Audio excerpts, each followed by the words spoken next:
The first stage is financial dependence.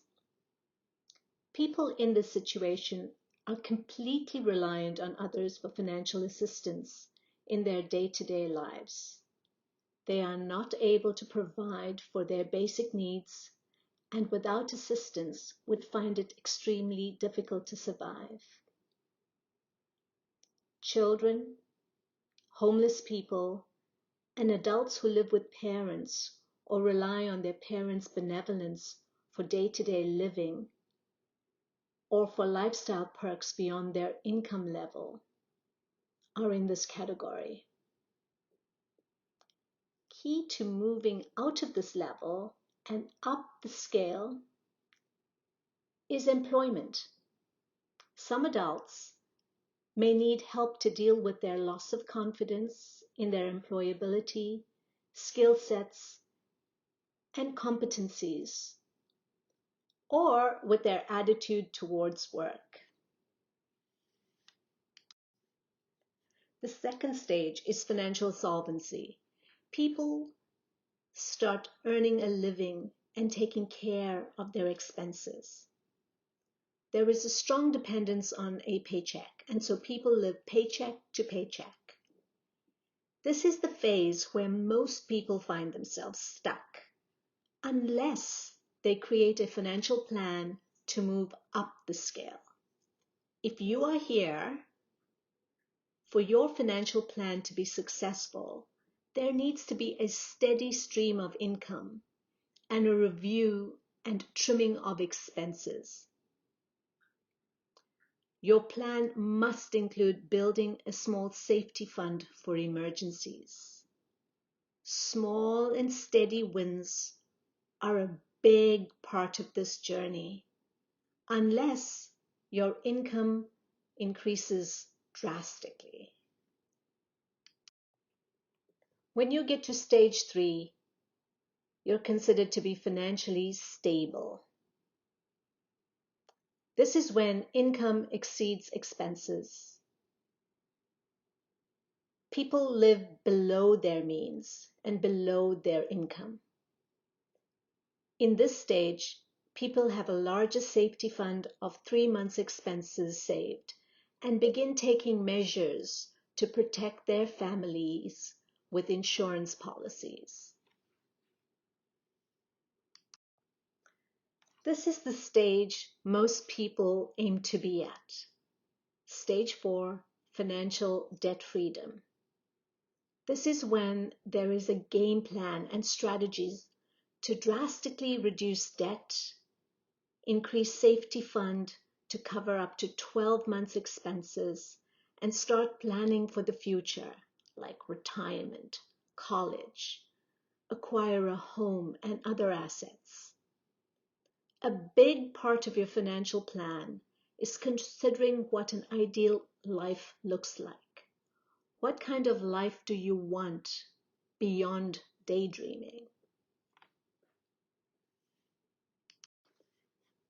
Stage 5 is financial security. To be financially secure, you will have 1 to 3 years of expenses saved. This stage brings flexibility.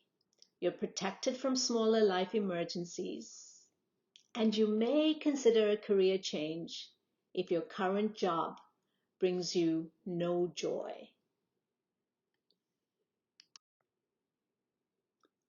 Stage 6, financial independence. To achieve financial independence, you will need to have saved up to 20 to 30 times your annual expenses. This stage gives you the freedom to seek out work that not only makes you feel joyful, even if it means less pay. You may want to, however, aim to live as much as possible on your income without drawing from your savings so that your investments can continue to grow. Stage 7 is financial freedom, or retirement, or early retirement. At this stage, you'll never have to work again for income. You have the freedom to spend your time on meaningful pursuits rather than on making money to cover basic expenses. It could, however, mean a lifestyle change.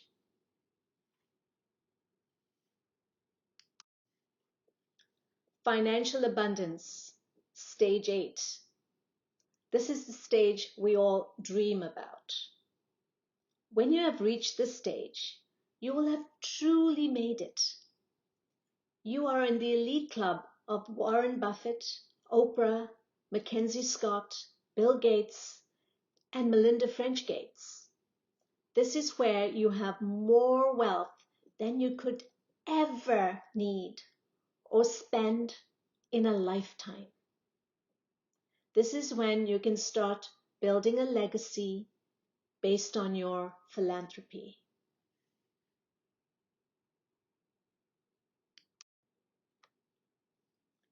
Remember, you aren't a winner if you have reached stage 7 or 8, and a loser if you haven't. Wealth is more than financial abundance. It includes physical health, mental health, family, friendships, romantic relationships, connection to self, and much more. Some may choose to stay at stage 3, 4, or stage 5. And that is perfectly okay. Moving through the stages lowers stress levels, and that's a benefit. You can start banking right away. Where are you in your journey? We've gone through the 8 stages of financial wealth building, and you should have a sense of where you are and where you want to be. Remember that to create a life that is rich in what matters to us, we must understand what we want. It also requires a clear understanding of our values and keeping a vision of that life in front of us. What we focus on grows. It also requires an understanding of where we are. Yes, like it or not, scary or not. Also, to understand our expectations and our self-image. Because our expectations and self-image prepare us for success or for a life of less. We all have financial set points, which are self-imposed. It's a floor and a ceiling, a minimum point that you will not go below, and a maximum point which you can't get above. So depending on where you are, you may need a step change or a radical change. And it also depends on the extent of your inner work, motivation, and commitment to change, and the future that you envision for yourself, and how tapped in and how connected you are to that future and the emotion around that future. If it's something that excites you,